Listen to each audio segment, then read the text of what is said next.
Hello friends, welcome to DDR Academy. For preparing for the nursing officer and staff nurse competitive examinations like the central and state government examination, we are uploading series of videos. It will be useful for upcoming AIIMS examination, and in this video I have included important multiple choice questions in renal system with the explanation of answers. So let me start. Question number 1. The cause of pruritus in CKD patients. The cause of pruritus in CKD patients. Options: hyperkalemia, uremia, hyperphosphatemia, hypernatremia. Here the right answer is uremia. Uremic syndrome is the accumulation of nitrogenous waste products in the blood caused by kidneys' inability to filter out these waste products. So these accumulated nitrogenous waste are excreted through skin, and it is causing frequent and intense itching and scratching. So that is why pruritus is common in patients with uremia. Okay, so uremic syndrome is causing the accumulation of nitrogenous waste products in our body, and the kidney is not able to filter out these waste products, and thus it is excreted through skin, and it is causing the intense itching and scratching. Also, we should note the important point that clients with CRF often have dry skin accompanied by itching, so it is very important to avoid products containing perfumes and alcohol. Okay, so here the question was the cause of pruritus in CKD patients. So the answer is uremia. Now let us move on to the second question. Normal glomerular filtration rate. Options: 125 milliliter per minute, 150 milliliter per minute, 250 milliliter per minute, 500 milliliter per minute. Normal glomerular filtration rate. The answer is 125 milliliter per minute. Okay, normal glomerular filtration rate is 125 milliliter per minute. Third question. Decreased urine output below 400 ml per day. Decreased urine output below 400 ml per day is called as options: anuria, dysuria, oliguria, polyuria. Here the right answer is oliguria. Let us see each terminologies in detail. That is, anuria means urine output less than 100 ml per day. Anuria is urine output less than 100 ml per day. Dysuria is painful or difficult urination. Oliguria is urine output less than 400 ml per day. Okay, urine output less than 400 ml per day is known as oliguria. Polyuria means large volume of urine, that is more than 3000 ml over 24 hours is known as polyuria. Large volume of urine which is more than 3000 ml per hour per day. So what is a normal urine output? Daily urine output in adult is 1 to 2 liters. Okay, 1 to 2 liters is a normal daily urine output. So here the question was decreased urine output below 400 ml per day. The answer is oliguria. Next question.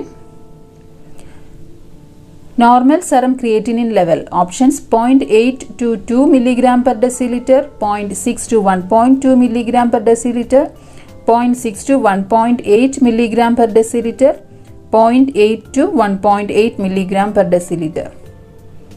The correct answer is 0.6 to 1.2 mg per deciliter. So normal serum creatinine level is 0.6 to 1.2 mg per deciliter, and it is the most commonly used parameter versus the renal function, and it is the marker of AKI, acute kidney injury, and GFR. Next question. Drug of choice for diabetes insipidus is options: Lasix, prednisolone, Diamox, desmopressin. The drug of choice for diabetes insipidus.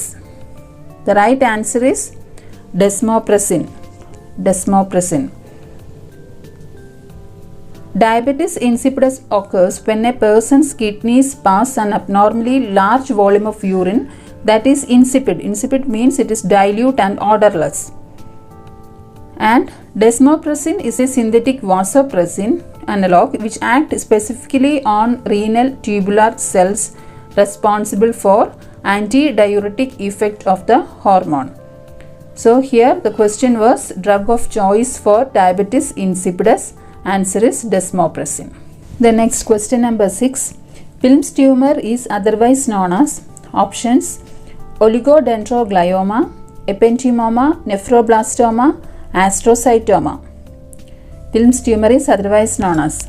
The right answer is nephroblastoma. So what is Wilms tumor or nephroblastoma? It is the most common childhood abdominal malignancy. That is, it is a kidney cancer, and the most common sign of Wilms tumor is painless palpable abdominal mass. Painless palpable abdominal mass is the most common sign of Wilms tumor. And also let us discuss the additional points with Wilms tumor, that is the stages of Wilms tumor.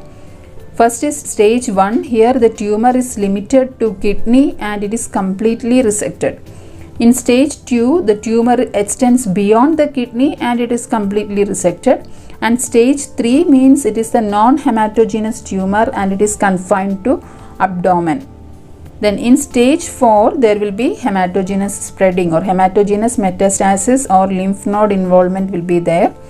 And in stage 5, it is the bilateral renal involvement can be seen. So these are the stages of Wilms tumor, and the most common sign is painless palpable abdominal mass, and it is also known as nephroblastoma. Here the question is Wilms tumor is otherwise known as. The answer is nephroblastoma. Question number 7. Most common electrolyte imbalance seen in CKD. Options hypokalemia, hyperkalemia, hypocalcemia, hypernatremia. The right answer is hyperkalemia. The most common and life-threatening electrolyte disorder in CKD and end-stage renal disease is hyperkalemia. Because normally the kidneys are responsible for excreting 90% of potassium that is consumed daily. But in CKD, due to the effect of kidney dysfunction on potassium homeostasis, hyperkalemia is seen, which is caused by transcellular shift due to metabolic acidosis, and also this renal potassium excretion is limited by reduction in GFR, tubular flow, and sodium delivery to distal nephrons. So here the answer is the electrolyte imbalance seen in CKD is hyperkalemia. Then question number 8. Generally, dialysis is indicated when GFR is less than options 15 ml per minute, 25 ml per minute, 35 ml per minute, 50 ml per minute.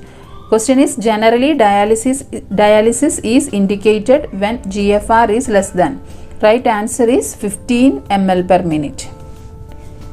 So let us discuss the stages of CKD and the GFR values. We know that the normal GFR is 125 milliliter per minute. Normal GFR is 125 milliliter per minute. And in case of stage 1 CKD, the GFR value is 90 or greater. So it is mild kidney damage. Then in stage 2 CKD, it is between 60 and 89. In stage 3 CKD, it is between 30 and 59. That is, a GFR below 60 indicate kidney disease. Then in stage 4 CKD, the GFR value is between 15 and 29, and in stage 5 CKD it is less than 15. So in stage 5 CKD, the GFR value is less than 15. This shows that the kidneys are getting very close to failure, or it is completely failed. Kidneys are getting near to failure, or it is completely failed.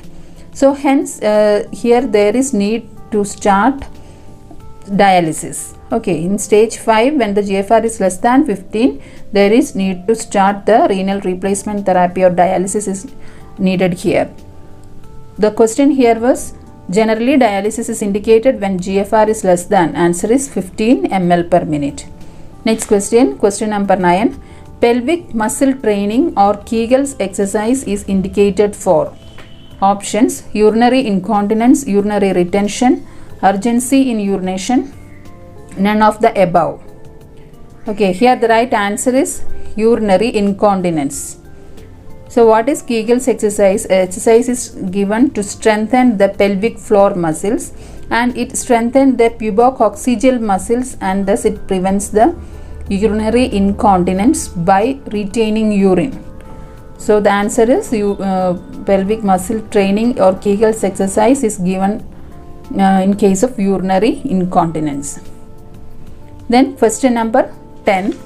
Pre-renal factor involved in the development of acute kidney injury is. Pre-renal factor involved in the development of acute kidney injury is options: bleeding, urinary calculi, acute glomerulonephritis, bladder cancer. The right answer is bleeding. So what is acute kidney injury? Acute kidney injury is the abrupt deterioration in the kidney function, which is manifested by increase in the serum creatinine level, decreased urine output, and there is need for renal replacement therapy. And the causes can be pre-renal, renal, and post-renal causes. So the pre-renal causes means there is sudden reduction in the blood to kidney, or there is renal hypoperfusion. Then severe blood loss related to any major surgery. Then medicines that interfere with blood supply to kidney like ACE inhibitors, NSAIDs. Then severe dehydration caused by excessive fluid loss, severe burns. Then pancreatitis and liver disease like liver cirrhosis, it create fluid shift in abdomen. So these are the pre-renal causes, mainly sudden reduction in blood to kidney, that is renal hypoperfusion, and also bleeding, severe blood loss related to surgeries and all. Then renal cause include the process caused by process within the kidney, that is glomerulonephritis, infections, direct infections on the renal tissue, or it can be due to the systemic infections. Then nephrotoxins like NSAIDs, angiotensin converting enzyme inhibitors, then antibiotics like aminoglycoside. Then vascular factors like renal vein thrombosis or renal infarction, and parenchymal diseases like acute tubulointerstitial nephritis. These are all the renal factors. Then multiple myeloma, all these are the renal factors causing acute kidney injury. Then post-renal factors include the inadequate drainage of urine distal to kidney. Inadequate drainage of urine is a reason. It can be due to the prostate hypertrophy, neurogenic bladder, then bladder, prostate or cervical cancer, then intrarenal obstructions like stones, tumors, clots, and retroperitoneal fibrosis. So these are the pre-renal, renal, and post-renal causes of acute kidney injury or abrupt deterioration in the kidney function. So here our question was the pre-renal factor involved in the development of acute kidney injury. Pre-renal factor. The answer is bleeding. Okay, so thank you. Hope you liked this video. Also, you can give your comments and share to your friends. Thank you. Tell me pretty lies, look me in the face, tell me that you love me, even if it's fake.